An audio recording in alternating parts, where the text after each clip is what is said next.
Paul Dunstan Wnek. I was a bosun mate, third class diver, special operations. So most of my Navy time was spent in the Caribbean, and I was attached at that time to the USS Amphion, AR-13, which eventually was sold to the Greek government. You know, it was a beautiful ship. I loved it. And I did my time in there. I had some injuries in the service. We traveled a lot, learned a lot.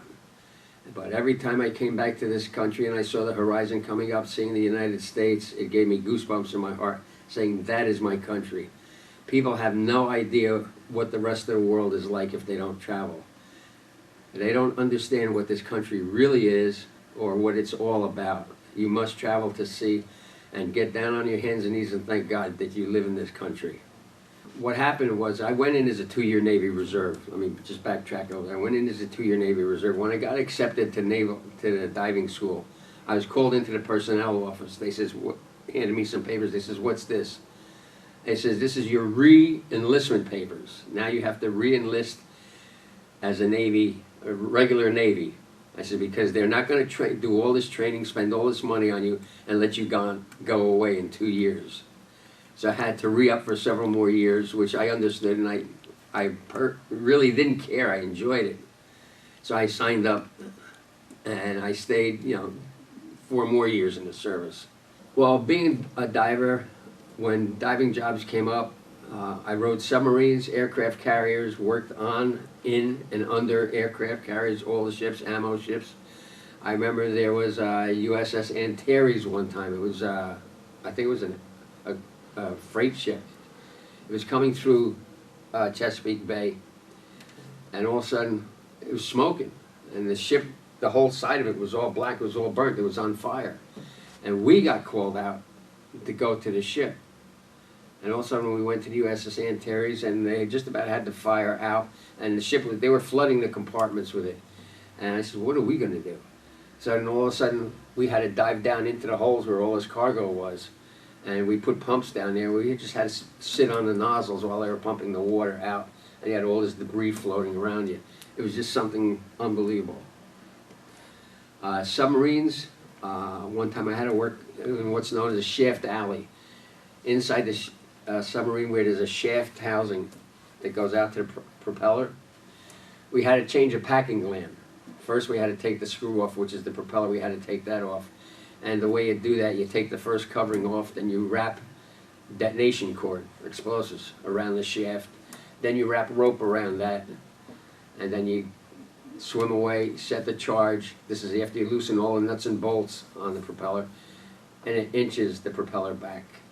And you have a barge outside waiting for the propeller because you had to weld pad eyes onto the ship real quick. So you hooked it up with a chain, so once it blew off, you see the boat just go up and down underwater.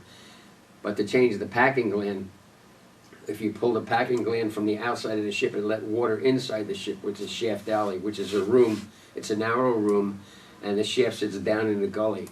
And my job was to lay down in that gully and try to pack things in the packing gland when they pulled the packing gland out, because it was going to flood. We had our scuba gear on.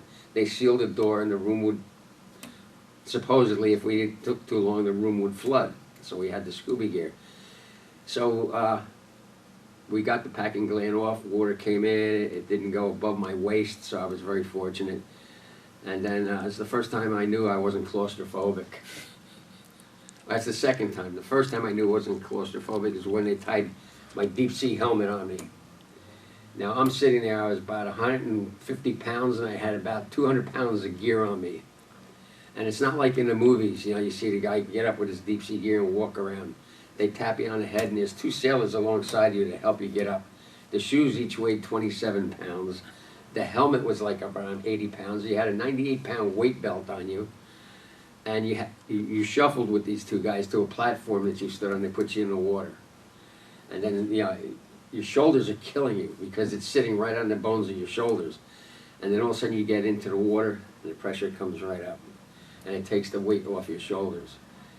And I remember the first time one of the times I had to qualify for 45 minutes, had to stay underneath the water. And I said, what am I going to do here? I got nothing to do. So I sunk in the mud, up to my hips. And I says, I have 45 minutes. So I just laid back in this deep sea suit and almost fell asleep. And the only thing that really woke me up was when they called me to check on me to see how I was. And because I was so deep, your voice changes, like from helium, and you sound like Donald Duck talking.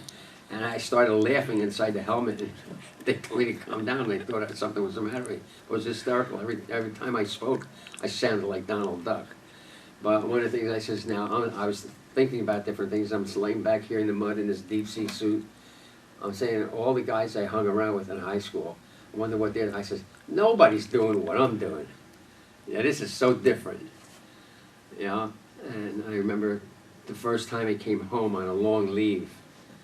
You know, and I met my friends. This is just prior to me getting married, and I went out with them to places that we used to hang out, and I'm listening to them talk, watching them to pick up the girls and everything. And I'm looking, and I told them what I did, where I was, all the places I traveled.